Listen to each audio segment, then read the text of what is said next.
morning. So thank you again for joining in this morning to learn a bit about the pyramid model and some partnerships to support young children's social and emotional development. I am co-hosting with my pal today. I am Carrie Kennengeiser, and I'm the program coordinator for South Carolina Partnerships for Inclusion, but I also have with me. Hey everyone, I'm Carrie Trivedi. I'm the lead behavior specialist for Mix EC. It's our PDG funded grant at the University of South Carolina. Great. And we are both happy to be here today. So a little housekeeping, this session is being recorded so that anyone who can't be with us live right now can check it out later on our YouTube channel. And if you do have any questions, there's a Q&A, and then there's also the chat box if you had comments or any resources to share. And Carrie and I will be monitoring them as we go. All right. So for this hour this morning, we'll talk a little bit about what is the pyramid model. Then we'll look at the relationship between challenging behavior and social and emotional development. And then we'll spend the remaining time talking about some supports that are available to help your programs implement pyramid model practices and support social emotional development of the young kiddos that you serve. So before we dive in, what exactly is the pyramid model? Have you all heard of the pyramid model? And feel free to put in the chat if you have heard about it.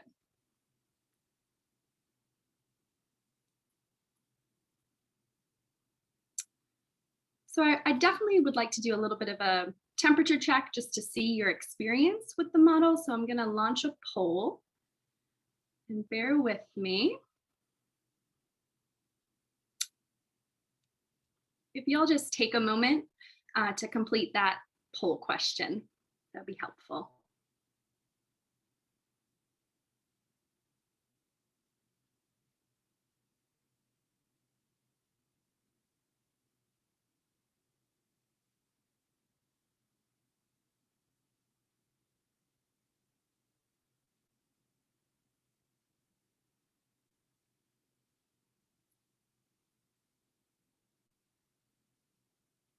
Thanks. It looks like most of you have completed it. I'll just leave it up for another 20 seconds or so.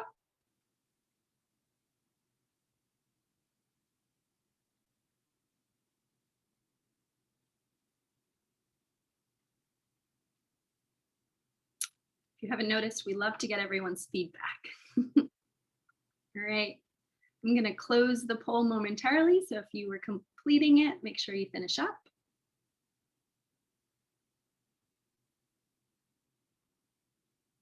So it looks like we have a mix, and that's okay. We have some folks that are very familiar and are using this model and the associated practices daily. And then we have some other folks that are not really familiar, but they're definitely interested in learning more.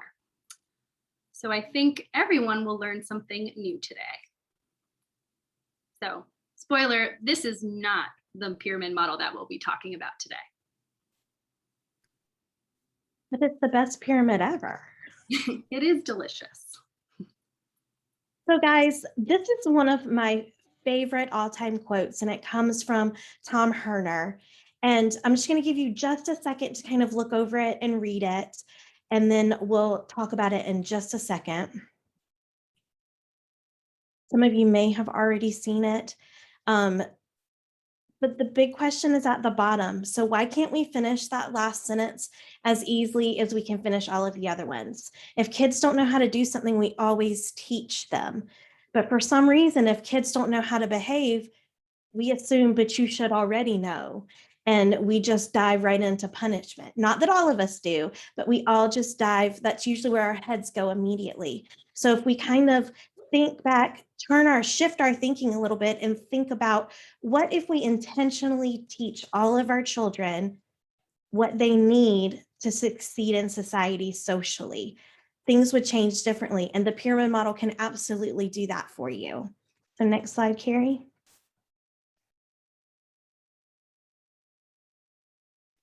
So this is the pyramid model. I know some of you said you were super familiar with it, but for our friends that aren't as familiar, here it is. I'm going to go through just really quickly. As you see on that bottom, there's our effective workforce. That's us. That's you guys in the programs. That's the supports that we give you. Those are the policies and procedures, that licensing, ABC, all the things. But if we don't effectively train and support the workforce, then our pyramid doesn't have a strong base. As you can see, those next two tiers are our universal tiers. Therefore, our promotion. All children deserve to have a nurturing and responsive relationship in a highly supportive, high quality environment that they get to come into and thrive and learn and feel safe in. As we move up the pyramid, we see that we have our prevention level, which is our targeted social emotional supports.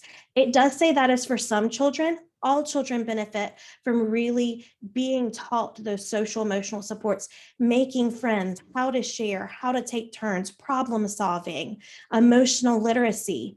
But what we mean by targeted is there's some children that are going to get it immediately, but there are also some children that are going to need a little bit more support, a little bit more practice time, a little bit more kind of a nudge to do these things. And that's what we mean by targeted supports. So some children are going to receive those targeted supports, while the other children will have what they need from that tier and just the teaching that you're going to do. So as we move up again, we have at the top of our pyramid, which is our intensive intervention section. And that is for probably maybe 1 to 3 children in the classroom, if even.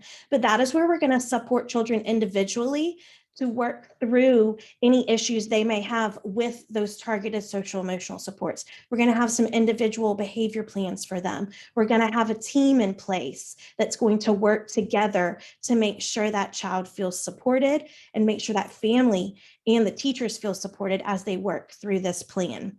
So just a little bit of background on the pyramid model. It was developed in 2001 by 2 federally funded research and training centers. One was CEFL, the Center on the Social Emotional Foundations for Early Learning, and the other was TAXI, Technical Assistance Center on the Social Emotional Intervention for Young Children. So now they are under the same umbrella, under the National Center for Pyramid Model Innovations, or NCPMI, if you have heard of that. And basically, it just provides the foundation for the implementation of practices that we need to promote all young children's social and emotional competency and effectively address challenging behaviors. Really, the goal of the pyramid model is about 3 things. What we really want to do is create that nurturing and responsive environment where every child feels great about coming to school.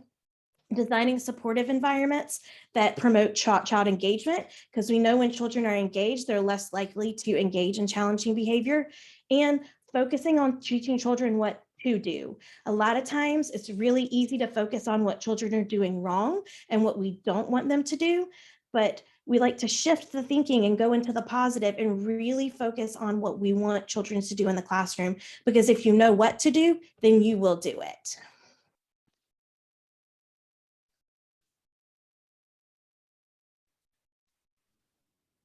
And I'm just going to pop in a quick video from the Pyramid Model Consortium that gives more of an overview of the framework and how it can support your teaching.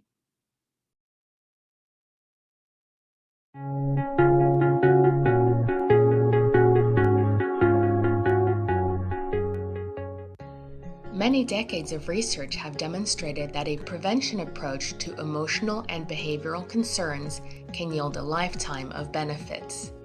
The inspiration for the pyramid model comes from the public health model of promotion, prevention, and intervention. Similar to the public health model, we describe the need for universal, secondary, and tertiary interventions. At the universal level, we include the practices needed to ensure the promotion of the social development of all children. At the next level, the prevention level, we include the provision of targeted supports to children with social emotional delays who are at risk for challenging behavior. Finally, the tertiary level of the pyramid describes the need to provide individualized and intensive interventions to the very small number of children with persistent challenges. The pyramid model is supported by an effective workforce. The goal of the National Center for Pyramid Model Innovations is to provide training and technical assistance to professionals, programs, and states in order to build the capacity to implement the pyramid model. We use implementation science and data decision-making as we guide professionals, programs, and states, and we guide them to use implementation science as they implement and scale up the pyramid model within their program. In the pyramid model, we place the provision of nurturing and responsive relationships with children, families, and colleagues as the foundation for all other practices, as well as the universal conditions that are necessary for social competence promotion and behavior guidance. The focus on relationships puts primary importance on the caregiver or teacher engaging in responsive and positive interactions with children and the development of partnerships with families. Moreover, it includes the critical importance of collaboration and teaming that is essential to the provision of high-quality early childhood programs and early intervention services in natural environments. In their early years, children exist within a web of relationships among parents, teachers, and other caring adults in their lives, and eventually peers. This web supplies the context within which healthy social-emotional growth and the capacity to form strong affirmative relationships with adults and peers develop. The relationships level of the pyramid includes practices such as actively supporting children's engagement, embedding instruction within children's routine, planned, and play activities, responding to children's conversations, promoting the communicative attempts of children with language delays and disabilities, and providing encouragement to promote skill learning and development. When providing support to very young children and their families within early intervention programs, this level of the pyramid includes developing strong collaborative partnerships with families and other caregivers, providing support to caregivers in responding to the infants and toddlers' needs, and guiding caregivers in establishing responsive and nurturing interactions that will promote the child's social development. The second category of universal promotion practice is the provision of supportive environments. Within home and community settings, this level of the pyramid refers to the provision of predictable and supportive environments and family interactions that will promote the child's social and emotional development. Universal practices for children with or at risk for delays or disabilities include receiving instruction and support within inclusive environments that offer the rich social context that is essential to the development of social skills and peer relationships. The universal level of the pyramid refers to the design of classrooms and programs that meet the standards of high-quality early education and the recommended practices of the Division of Early Childhood of the Council for Exceptional Children. This includes the implementation of a curriculum that fosters all areas of child development, including social and emotional skills, the use of developmentally and culturally appropriate and effective teaching approaches, the design of safe physical environments that promote active learning and appropriate behavior, providing positive and explicit guidance to children on rules and expectations, supporting, guiding, and teaching social skills, and the design of schedules and activities that maximize child engagement and learning. The secondary or prevention level of the pyramid includes the provision of explicit instruction in social skills and emotional regulation. In early childhood programs, all children will require adult guidance and instruction to learn how to express their emotions appropriately, play cooperatively with peers, and use social problem-solving strategies. However, for some children, it will be necessary to provide systematic and focused instruction to teach them discrete social-emotional skills. Children might need more focused instruction on skills such as identifying and expressing emotions, self-regulation, social problem-solving, initiating and maintaining interactions, cooperative responding, strategies for handling disappointment and anger, and friendship skills. Families in early intervention programs might need guidance and coaching from their early intervention provider for how to promote their child's development of targeted social and emotional skills. Families of infants and young toddlers might need guidance and support for helping the very young child regulate emotions or stress and understand the emotions of others. When children have persistent challenging behavior that is not responsive to interventions at the previous levels, comprehensive interventions are developed to resolve problem behavior and support the development of new skills. At this level of the pyramid model, individualized positive behavioral support, or PBS, is used to develop and implement a plan of intensive, individualized intervention. The focus of this process is the individual design of a behavior support plan that can be applied within all natural environments by the child's everyday caregivers and is focused on supporting the child in developing new skills. The process begins with convening the team that will develop and implement the child's support plan. At the center of the team is the family and child's teacher or other primary caregivers. The next step is to conduct a functional assessment to gain a better understanding of the factors that are related to the child's engagement in challenging behavior. The functional assessment ends with a development of hypotheses about the functions of the child's challenging behavior. These hypotheses are used for the development of a behavioral support plan. The behavior support plan includes prevention strategies to address the triggers of challenging behavior, replacement skills that are alternatives to the challenging behavior, and strategies that ensure challenging behavior is not reinforced or maintained. The behavior support plan is designed to address home, community, and classroom routines where challenging behavior is occurring. In this process, the team also considers supports to the family and strategies to address broader ecological factors that affect the family and their support of the child. The pyramid model offers professionals and programs with a framework of practices that address the skill promotion and intervention needs of all young children, children who may be at risk of developing social-emotional delays, and those with persistent behavioral challenges. On this website, you will find guidance, materials, tools, presentations, family information, and other resources to assist in the installation and sustainable implementation of this approach. We hope that you will consider becoming. And we'll take some time towards the end to look at that website and to highlight some resources that we really like.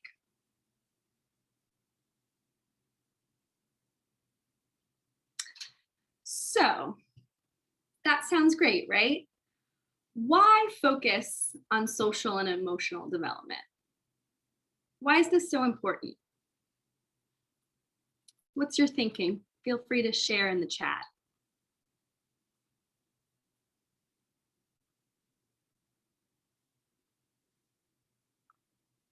What are some reasons that we keep talking about focusing on social and emotional development for our littles?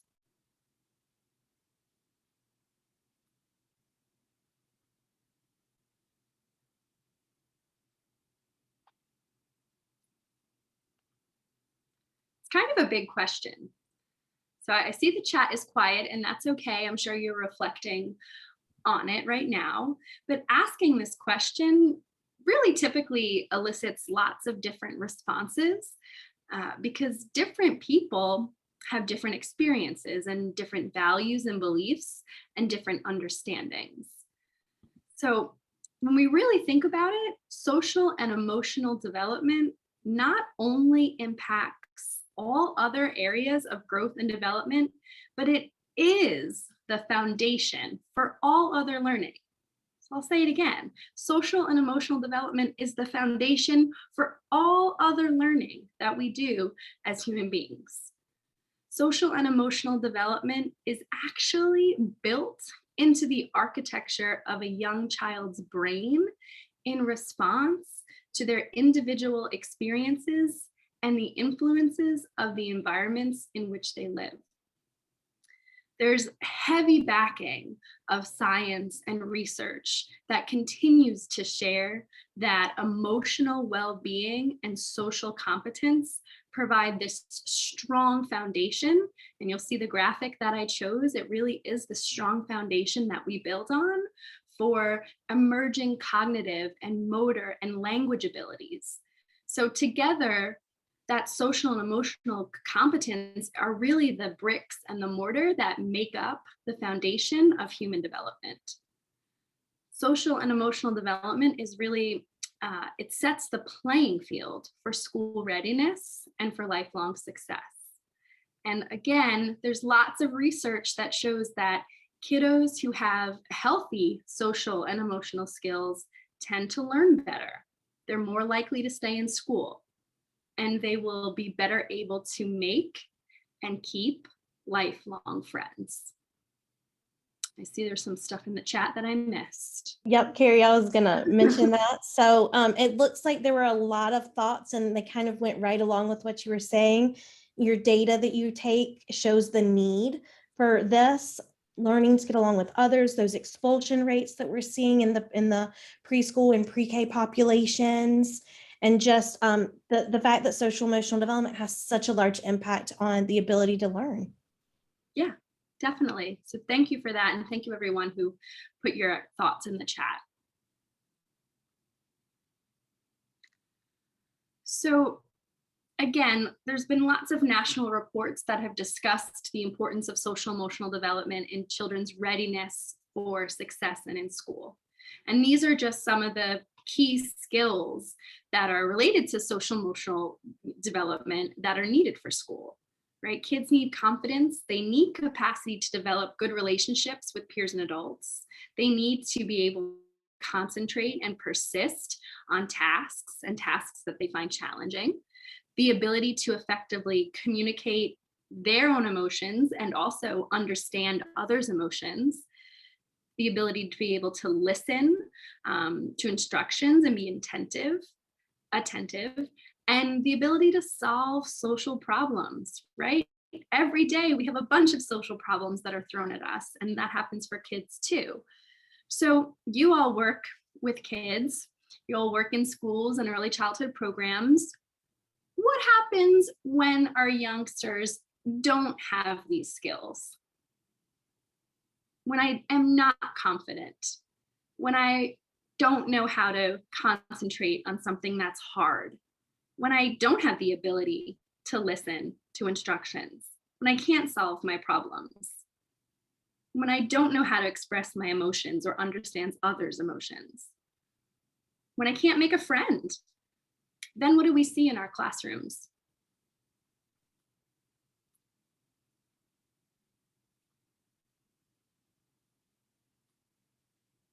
Yes, Venice. Then that's where we start to see what we as adults are calling challenging behavior, right? The behavior is challenging to us. And yes, kids are often using those challenging behaviors when they don't have more appropriate behaviors or skills to accomplish the same goal. Because they have needs, right? They're going to do something to try to get their needs met. And even though that behavior is challenging, we have to make sure that we understand that that's how they're communicating something to us. They're letting us know that I'm bored, I'm sad, maybe my feelings are hurt. I really just need some attention right now.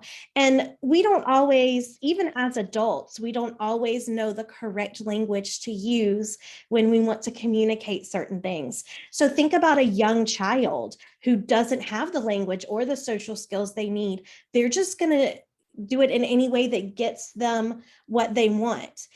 And if we think about it too, children use behavior that works for them. So if I want a toy that Carrie has, and I know if I go over there and I pinch her or I hit her or I bite her and she lets go of that toy, I'm going to use that every single time because it works.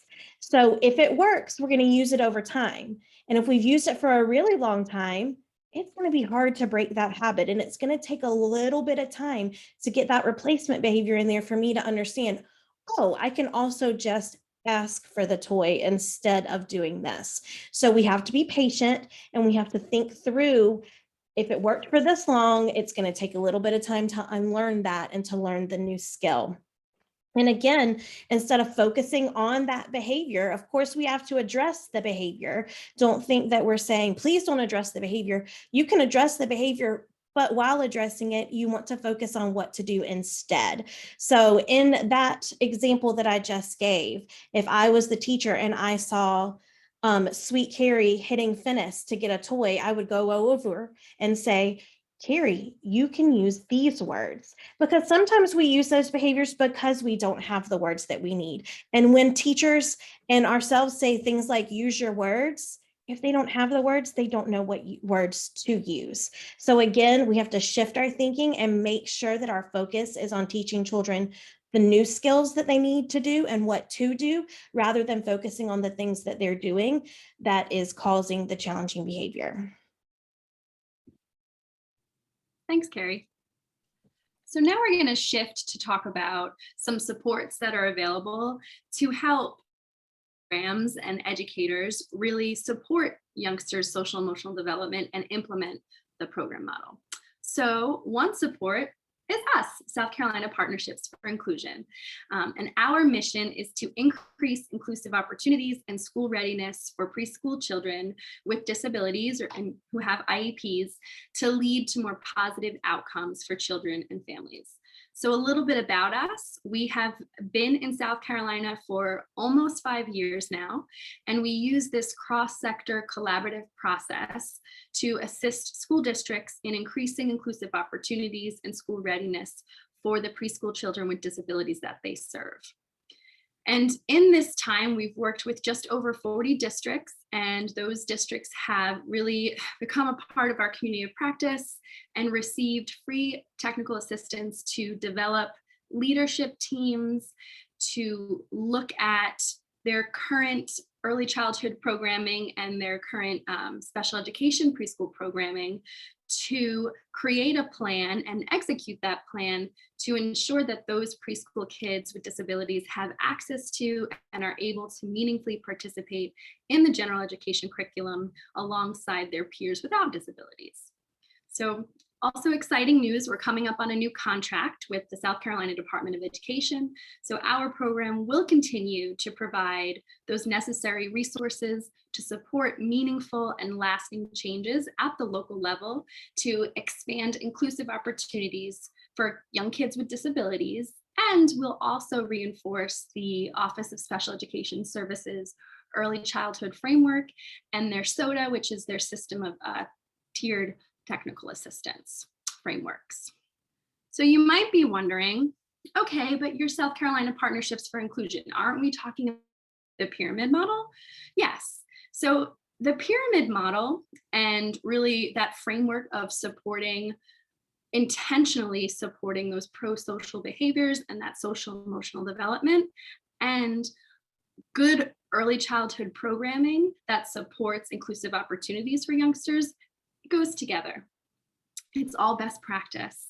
And actually, high fidelity implementation of the pyramid model and high quality inclusion complement one another and provide a lot of reasoning to be considered together for implementation.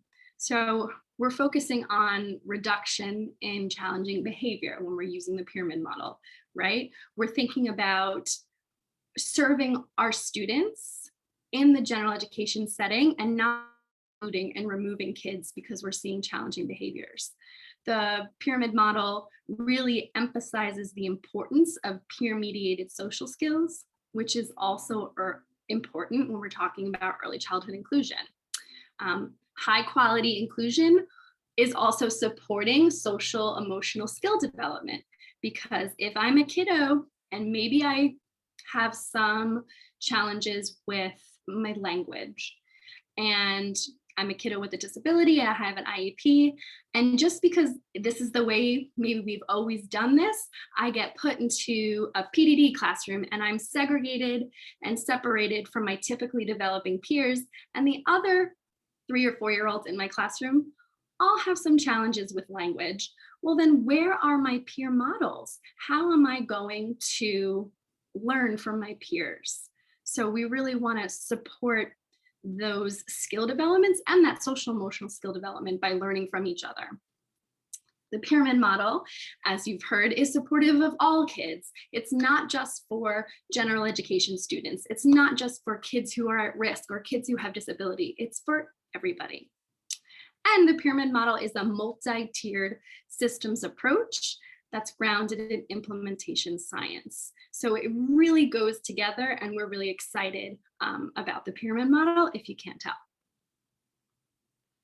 So a little bit more specifically, how can we help you? Well, there's lots of training opportunities that we provide. We can also help support leadership teams. We have a lot of experience with supporting leadership teams, and much like when we're looking at early childhood inclusion, when you are implementing the pyramid model to fidelity, you need a team of folks to really make sure that you're doing all the things you need to do to build that capacity, and again, to make sure you're doing it to fidelity. We can also support with TPOT observations, and TPOT is the observation tool. It's the teaching pyramid observation tool. So that's what you use to really see kind of where you are on implementing these practices, where your strengths are, and where you need more support. And we can also provide some virtual communities of practice or professional learning communities. We've done that a lot. And it's interesting because much of the tier 1 assistance that we have provided really supports schools in providing that high quality supportive learning environment that serves all children, right? When we're talking about the base of the pyramid model, because we can't start at the top. We can't just focus on, oh no, I have these kiddos with these behaviors that are driving me crazy. Because if we only focus on the top, then we wouldn't really be looking at a pyramid, right? It would be inverted. And what happens when something is kind of set up that way? It would topple over. So that's why we have to go back to the basics and really look at our environments and our relationships before we can say, okay, we need this intensive support first. If there are particular things you're thinking about as you are implementing the pyramid model and as you're supporting the social emotional development of the students that you serve, you feel free to connect with us to discuss your needs and goals, and then see how else we might be able to support you.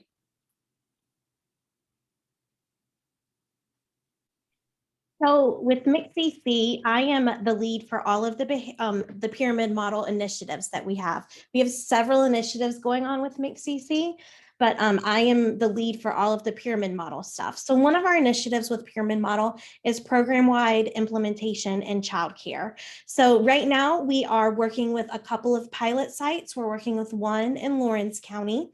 And we will be creating a leadership team and taking them through professional development and working with teachers in the classroom with coaching, and also doing those fidelity observations using the teapot. But we're also going to be using the tippy toes, which is the infant toddler observation scale for pyramid model as well. So I'll be doing all of those things with those programs. And if you want some more information, I gave the website so you could see a little bit more about what program-wide is going to look like. It's a multi-year commitment, so it'll be a 2 to 3 year process, because implementation takes time. It's not a one stop, one training, here you go, you're done. It's we're going to make sure we're in there and that you guys are programs are implementing to fidelity and they feel really comfortable, and the leadership in the program feels as though they can continue that implementation after we step away. So we want to give them lots of support with that. Some other initiatives that we're doing with pyramid model include a community of practice with people within the state that have received advanced training in the pyramid model. And we're also going to be creating a behavior support network for programs to receive some support within those tier 3 interventions. Next slide, Carrie. Thank you. So now I think we want to take some time to explore the Pyramid Model Consortium's website, which is challengingbehavior.org. They have a ton of resources and they are always updating those resources. So I think it's helpful to take some time to navigate through that. And I am sure that you'll need more time on your own. I've done similar presentations where we've done kind of a virtual gallery walk of things. And the feedback that we got was that folks really liked to do that. And then they also made sure they carved out to continue to go through the resources, because it's just a lot, but it's helpful because then you don't have to reinvent the wheel. If you're looking for a feeling faces chart or some other resource, then it's right there for you. You can print it out. It's in multiple languages, maybe laminate it so you have it good for future use for a while. But we'll take a few minutes to look at those tools. But I did notice that there were some folks who used the hand raise feature. And I'll be honest, I'm not super familiar with the feature. So if you did have any questions or comments, we definitely want to make sure that you're heard. So if you can type that into either the Q&A box or the chat box, we'll make sure to get that to you, address that and get some answers to you. And then we'll have more time in a moment too for additional questions. So I'm gonna shift gears here.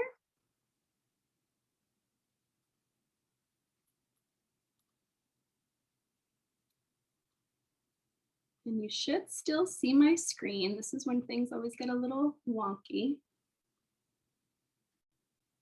So this is NCPMI's website. It's challengingbehavior.org. Obviously, you'll see something different here, but I promise if you write challengingbehavior.org, you will get to this site. And if you're like me, I look at this and it's overwhelming. I see a lot on the page. So a few places to kind of help orient you. If you go to this implementation tab at the top, and then you can go to program wide and practical strategies. This is where I find a lot of the resources that I use. So then it's broken down. So are you looking for something to teach, with a scripted social story? Or are you looking for something with books? And we'll talk about book nooks. So if you're looking for scripted social stories, you just click on this tab and there's a lot. They even had updated it to take COVID into account and all of the changes that brought. I believe there's something about wearing masks and greeting each other in different ways that doesn't involve being close to each other. If you're familiar with Tucker Turtle, he's excellent, and he is a way to really teach kids how to just take a minute when you're just up here and you're about to lose it, and take some deep breaths to calm down.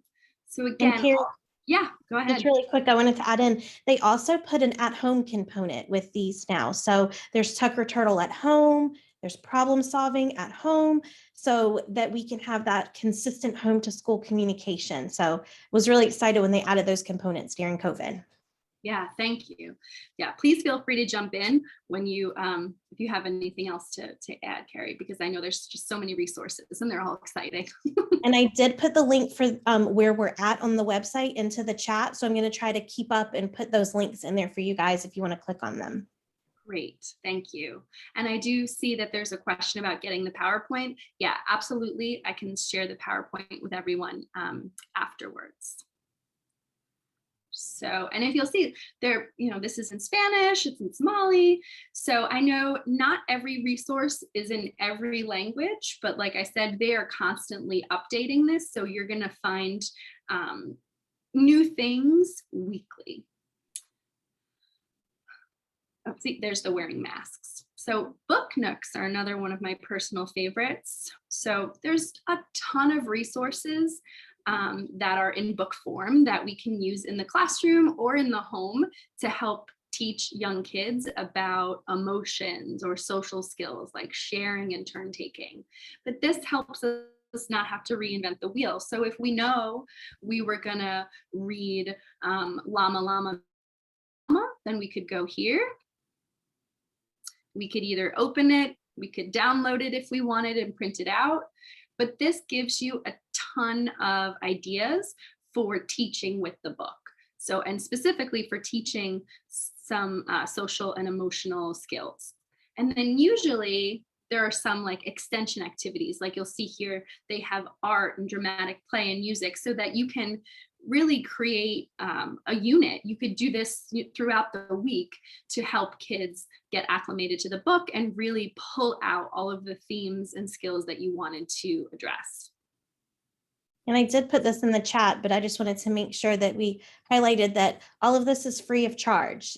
I mean, of course, there may be a cost to, purchase the books and everything, but all of the materials and resources we're showing are all free to download.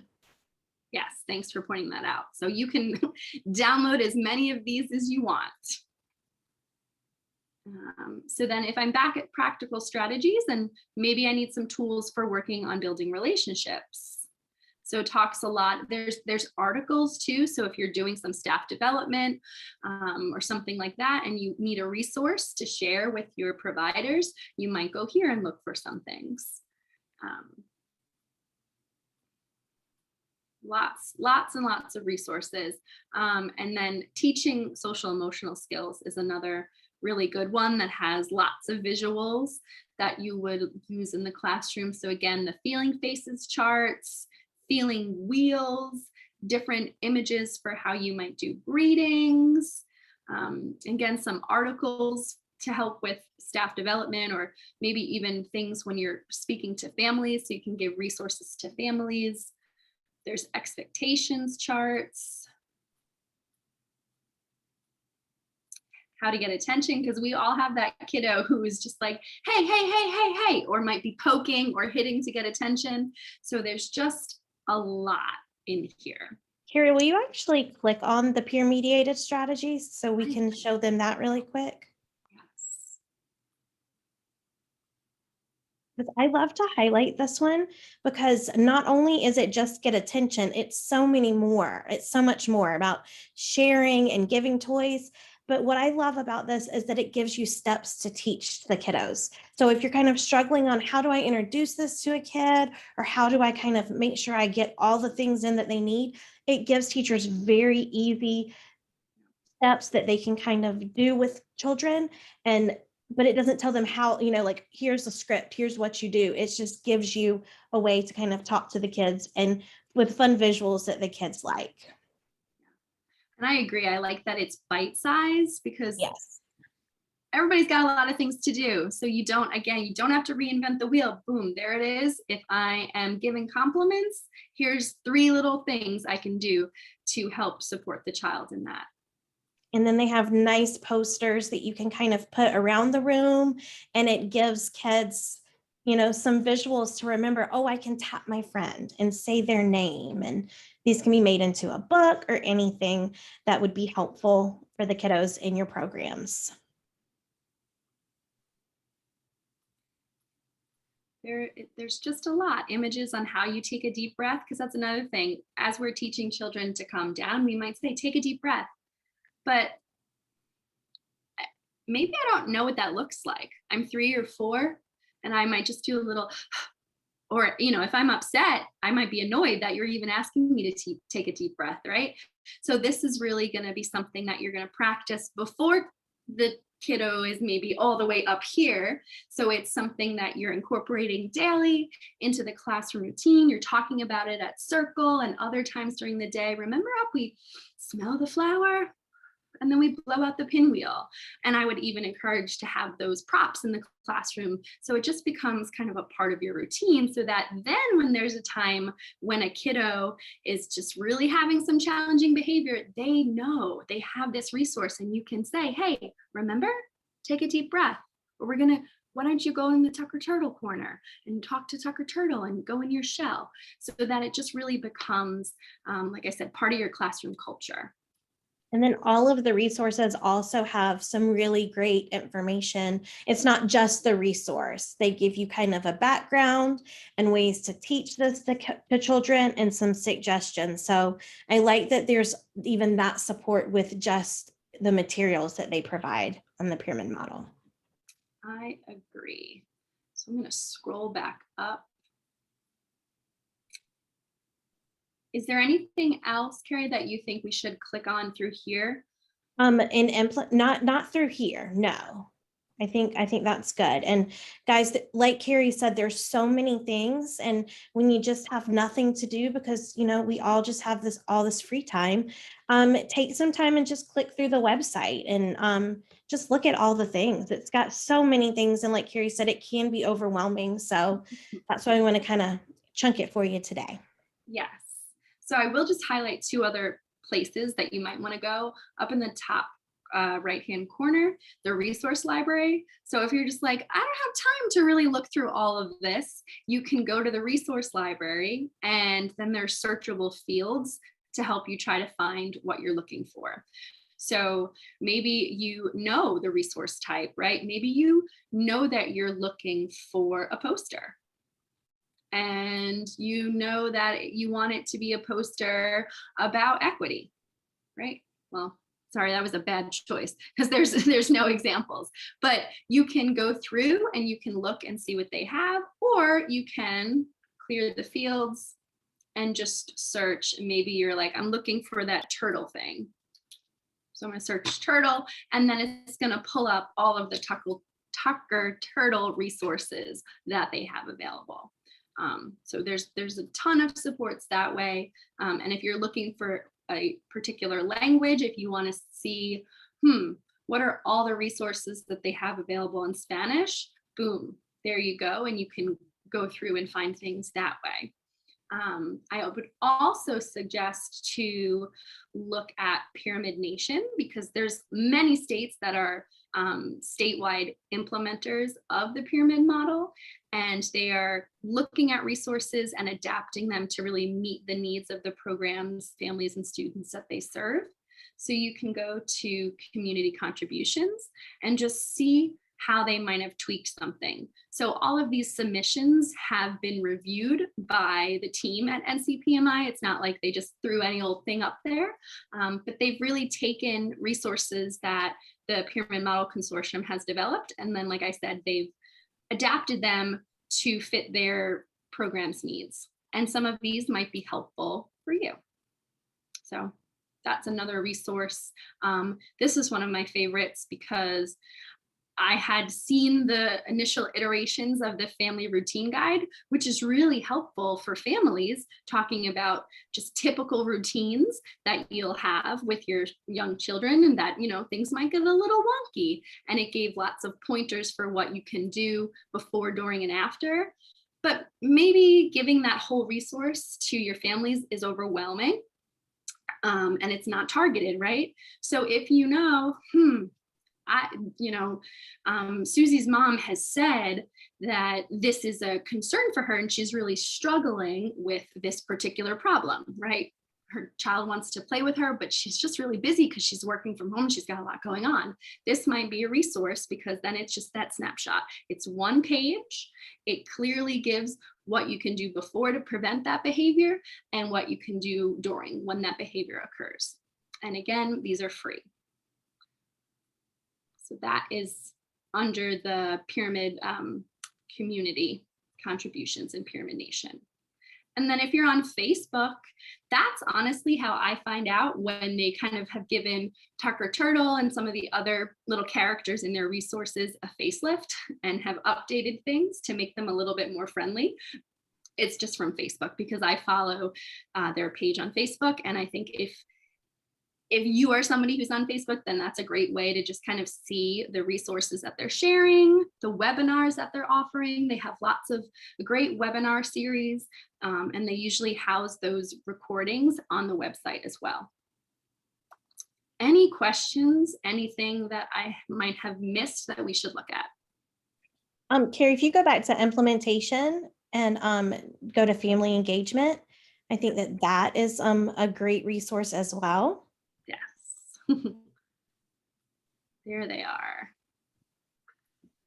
So I know the Backpack Connection is another great one, because they have this series on 4 different kind of umbrellas, addressing behavior, emotions, routines and schedules, and social skills. And these are great tools that, you know, maybe you're working with a family on giving clear directions. And this is just something that you could literally send home in the kiddo's backpack that kind of gives the rationale, how to do it, how to practice it. And again, like just things to try at home. And they're just short one page. Typically they're one page things. And so not a ton of information for families to read. And it kind of, again, gets that homeschool connection and consistency going. Because when kids hear the same thing at school and then hear it at home as well, they're going to start to make connections a lot easier and a lot faster. Yes. And similarly, Life Easier series. So I know, I think there's one on here, yeah, going to the doctor or dentist, right? Some kiddos really struggle with that. They don't want to go see those people because they remember the last time they went, it was like an ouchie.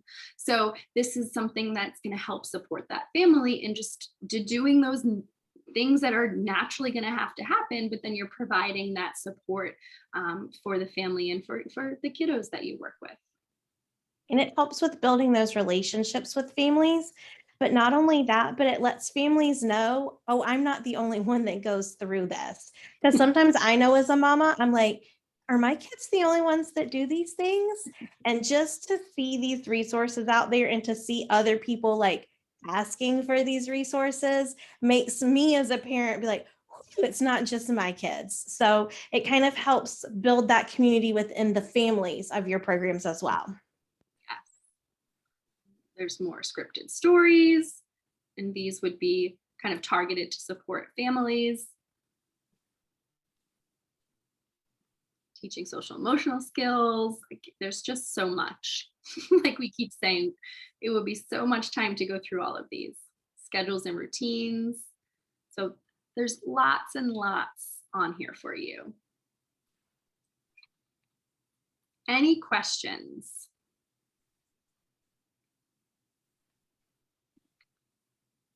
Okay. Well, we hope that you'll take some time to check out more of the resources, and you can definitely always reach out to us if you have kind of questions about those resources or how to access them, how to use them.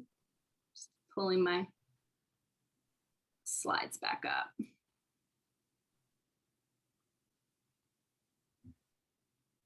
All right. Looks like we have about 7 minutes left. Did anyone have any questions about anything? No, it was lots of information in a short amount of time. So really, to sum it up, I'm a quote person. So we just hope that you are inspired to look closely at your own practices and priorities and consider, if we're really promoting the development and belonging for every child. And these resources and tools really help us to do that.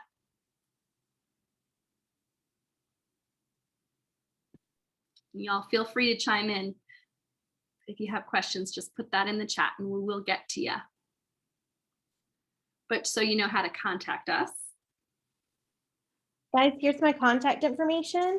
This is the website that will take you to kind of our pyramid model overview, and it has a way for you to get to that little intro video that we showed during this presentation, and that is my email. If you click, or you can't click on my name, I should have put my email address, but we'll make sure to send out my actual, bless my heart, send out my actual email address to you guys. And we are still currently looking to kind of recruit a couple of more sites for our pilot program.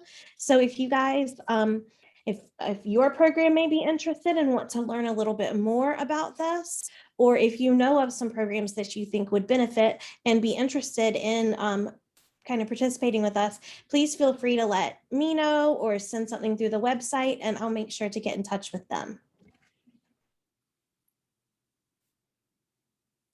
And then here is how you would contact Skippy or SC Partnerships for Inclusion. You can use that contact us button at the top, or you can feel free to email us at skippyscpi@mailbox.sc.edu. And again, just if you have questions or thinking, hey, you said something that I want to learn more about or I'd like some more support with.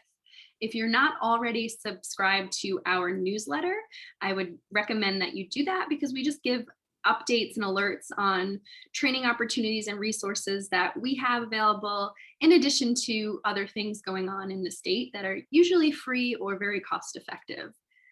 We are also on Facebook, so if you are on Facebook, feel free to follow us and keep up with some of the information that we're sharing from our organization, other local organizations, and national organizations.